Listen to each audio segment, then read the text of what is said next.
Episode 1, Section 1. I remember him as if it were yesterday.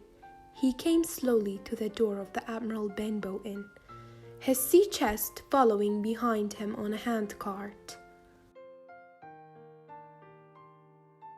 He was a strong, heavy man with a long hair and an old blue coat. His hands were rough and black with dirt.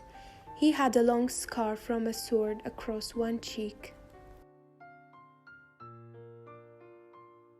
He knocked on the inn door and, when my father opened the door, called roughly for a glass of rum. "This is a pleasant, quiet day for an inn." He looked slowly round him at the cliffs and our inn. "Here, mate!" He cried to the man with the handcart. "Help me to get my chest inside." He continued, "Rum and simple food is what I want. And the cliffs up there where I can watch the sheeps. You can call me captain." He threw down 3 or 4 gold coins in front of him.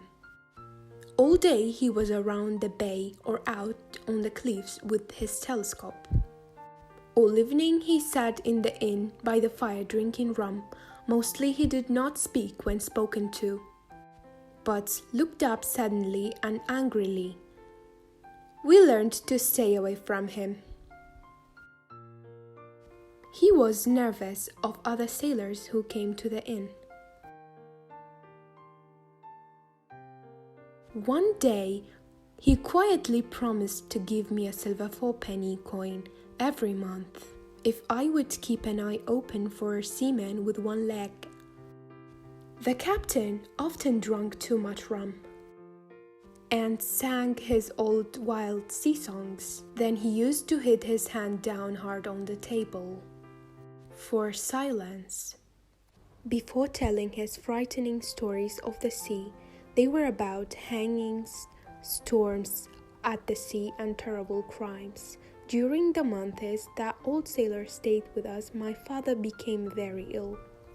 One day Dr. Livesey came to see him, and before he left, the smart bright doctor sat in the same room as our dirty, heavy sailor, started his usual song. 15 men on a dead man's chest. Yo ho ho and a bottle of rum. Drink and the devil had done for the rest. Yo ho ho and a bottle of rum. Later on, he banged his hand on the table, which they all knew was a call for silence. Everyone apart from Dr. Livesey stopped talking. A few moments later, the captain cried, "Silence!" "If you are talking to me, sir, I have one thing to say. If you go on drinking so much rum, then the world'll soon be free of a very dirty old scoundrel." The captain jumped to his feet and took his knife out of his pocket. The doctor didn't move but spoke slowly. "I am a man of the law, a magistrate as well as a doctor. If you do not put that knife away, you'll go on to the next court and you'll be hanged."